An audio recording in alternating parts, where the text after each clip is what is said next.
You remember back in like first grade when one kid would get sick and throw up, and then all of a sudden, like everyone in the class would like, you know, like Dale from Step Brothers.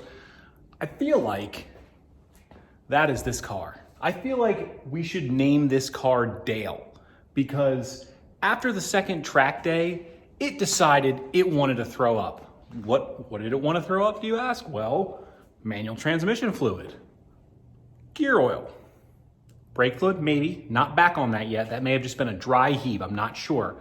Motor oil, some of that's gone. Coolant, who knows? All kinds of things. So, can a 97 Cobra be an excellent track car? Yep, probably can. Is it going to be the easiest thing to do? Depends. First time out, car did great.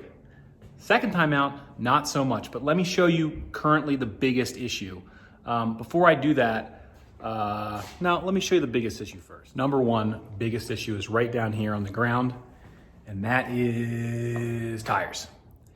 And no, it's not that the tires wore funny, it's that something is rubbing them, and it's weird. And I've spoken with LMR, and I've spoken with Maximum Motorsports, and they basically don't know what's causing it, and I'm gonna have to send them a bunch of pictures, which is what I'm about to do right now. But look what's happening, especially on the passenger side. Like, what the heck is that? Look at that groove around the whole damn tire. That's insane. So something is rubbing. The exhaust was burning it. It's rubbing, the exhaust is rubbing on the other side, but the exhaust clears the wheels and tires. So that leads me to believe that something is moving, something is sliding. So I'll show you that here in a second. So on my first outing, we were on what's called the East Track, and I'll post a link or I'll post a picture here in a second of what the East Track looks like. I had never raced the East Track before. This was my first time. We had gone previously in my wife's Ford Focus RS, which you've probably seen in some of the backgrounds. But this was my first time on the East Track with this car and my first time out with this car. And to be honest, in my first time out, I was blown away. The car was fantastic. It handled great, it stopped great, it didn't overheat. I think the highest coolant temperature I saw was 209 degrees. The oil temps were low, everything was great. I came back from that thinking, I don't know what Maximum Motorsports and folks like that are even able to sell, because with some very basic upgrades, this thing is a fantastic car. So I was feeling great. But let's fast forward to yesterday when I went out for the second time. My wife came out with me too. She was in her Focus RS. We took this back out to the track, and I'll get into what happened. So as you can see right now, the car is actually up off the ground.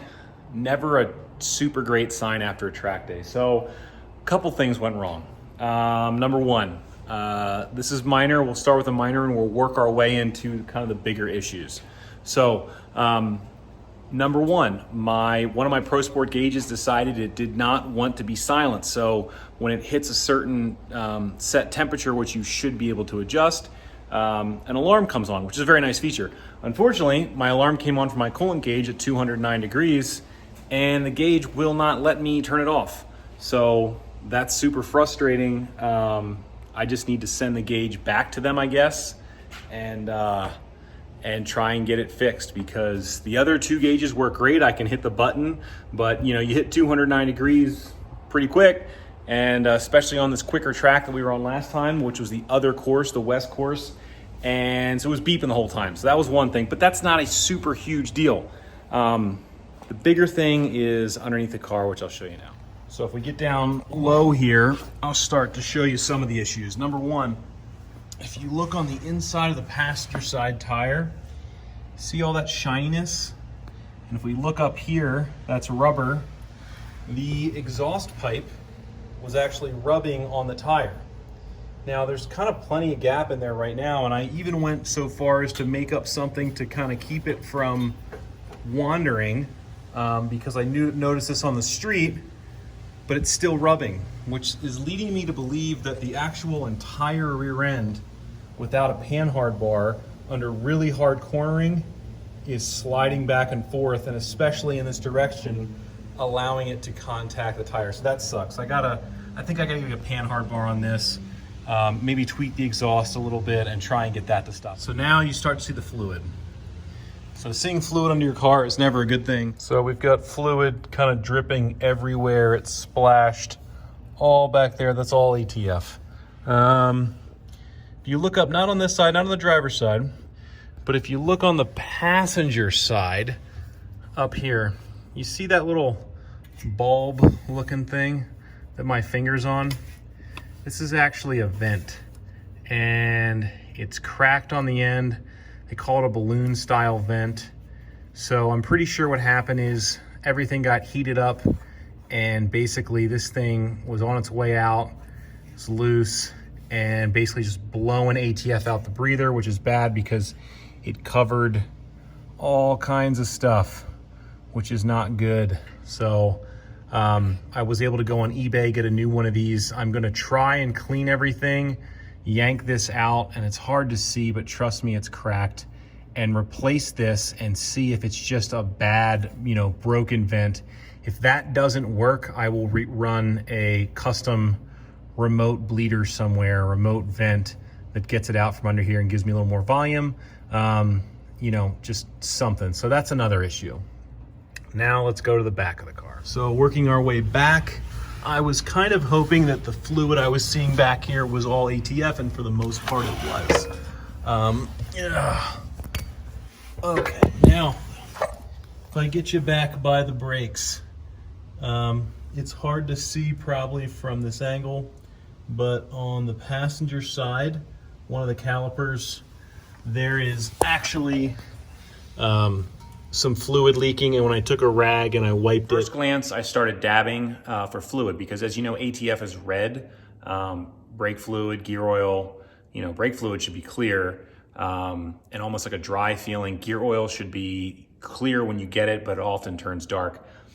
When I started to check in more detail on that brake, I thought initially I had a caliper piston seal that went bad. It actually looks like I'm getting some wetness behind the ABS, I'll call it the trigger wheel, which would indicate an axle seal. So I don't see anything on the passenger side. It sucks because to check that, you gotta pull the axles out, which means you gotta drain all the fluid. It's a pain in the butt. So I really gotta look at that and determine for sure if that's where the leak's coming from. And if that's the case, they'll have to come off and, hopefully you can just do seals, but sometimes you get a groove, and the groove is from a bearing going bad, and then you need bearings and seals, and usually an axle. So Maximum Motorsports informed me that if I do go that route, Yukon would be the best axles to go with. So hopefully I don't have to, but maybe I will. We'll get to that and cross that bridge when we get. It also looks like I'm using a little bit of oil. When you fill these things up, the fill mark seems to fall right between the min and max. It's not, with 6 quarts in it, it doesn't go all the way to the max. I probably used maybe a quarter of a quart, and when I looked at my sandwich plate that I installed in between my oil filter for my gauges, it looks a little damp, so I need to look at that too. But as you can see, all in all, definitely ran into some issues this second time out. Not what I was expecting. In a way, I'm glad that the first session went so well so I could really see what this car was capable of. But unfortunately, the second time out just didn't go great. I made it home. I didn't break down, but that is kind of a huge bummer. So I kind of need to go back to the drawing board a little bit and really start to look at this thing. All right, so what are my plans for the car? So initially, I was pretty pissed. Like I said, the first track day that I did, it went fantastic. The second track day, not so much. So here is where I'm at right now. I picked up off of eBay. You can look these up. They're called balloon style vents. I got this little fella right here. When you look at them, they're kind of funny. They come with like a little crease in it, and they're a little breather. So this goes in the side of the transmission. I'm gonna install that, clean everything, basically clean everything, install that, fill the transmission fluid back up, and then drive it and see. If it still leaks, chances are I'm gonna have to run a whole vent system that goes up higher and mount that somewhere. We'll see. I spoke with MGW, and this looks like a good time to just address the shifter. It's got an aftermarket shifter in it, but MGW is a fantastic company, and I've always loved their products. Big shout out to George. He's an awesome guy. He'll help you out, answer questions, stuff like that. So I think I'm gonna put an MGW in this, and that'll also give me a chance to make sure that that top seal is good as well. So that'll be the transmission.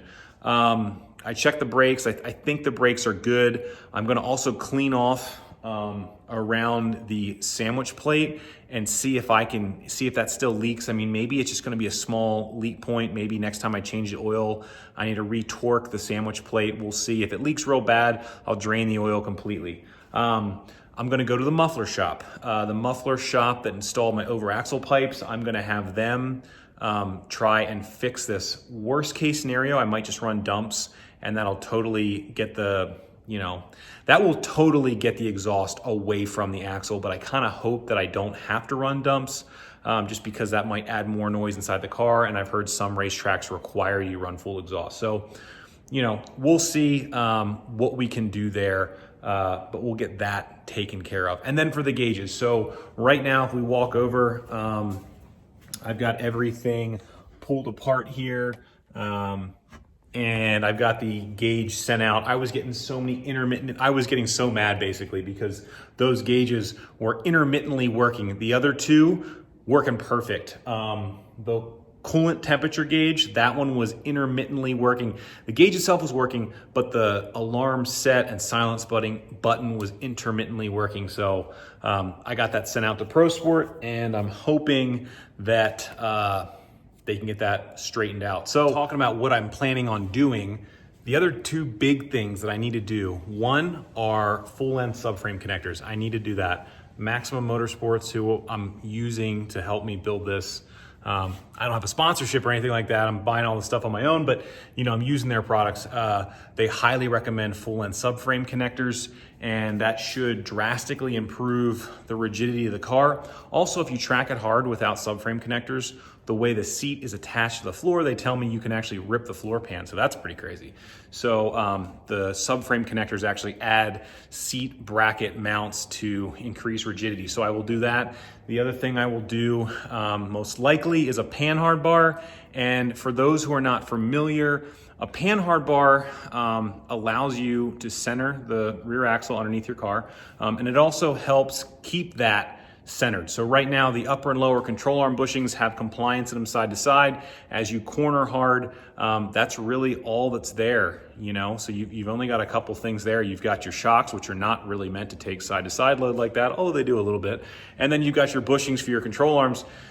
So yeah, I mean, if you follow Maximum Motorsports, they're going to tell you that if you go to the ultimate rear grip setup, it would include, a panhard bar, a torque arm, which eliminates the upper control arms, and even some of their heavy duty rear lower control arms. So, and a sway bar, of course. But yeah, we're not quite there just yet, but we will be doing full length subframe connectors at least this winter, and eventually that panhard bar. So that will be a separate install video on this specific. Before the end of this video, let's show you some clips from the track. Now, mind you, these are all filmed with the camera, just an iPhone inside the car. I don't have a GoPro mount set up that I trust yet, and my GoPro's kind of old. When you mount something like that in the car, it kind of makes it look like you're not going super fast, but trust me, you're moving pretty good.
So in the videos you just saw, pretty much I was in third gear most of the time on the first track. I got up in a fourth on the other track. So top speed's a little over 100 miles an hour, somewhere probably 105 range. But for the most part, you're up, you know, top of third, right at 7,000 RPM for 95% of the track.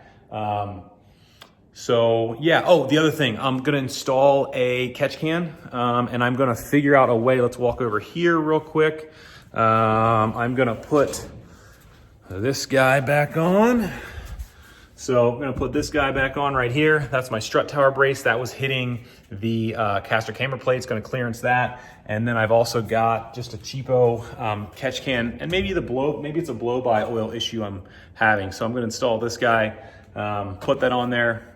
We're gonna get back out on the track. You know, I don't know if it's gonna be this season, depending on how many more issues I run into, but gonna definitely try and get back out there on the track and see if we can't shake it down once more and see if we can't make an honest track car out of this thing. All right, that is it for this video. Truck's in the garage, gave her a bath the other day. She's looking good. I think I gotta adjust not the lifters, geez, oh my gosh, the rocker arms, the valve lash. I think I gotta adjust the valve lash on that. I'm gonna keep driving this once I get it back on the road. Everything's good, put some more miles on it. Dale, you're a pain in the butt, but we still like you. So hey guys, thanks for watching. Hope you learned something. Like, comment, subscribe. We're almost to 1,000 subscribers. Let's get there. 1 and 3 zeros. We're coming. All right, thanks guys, have a good one.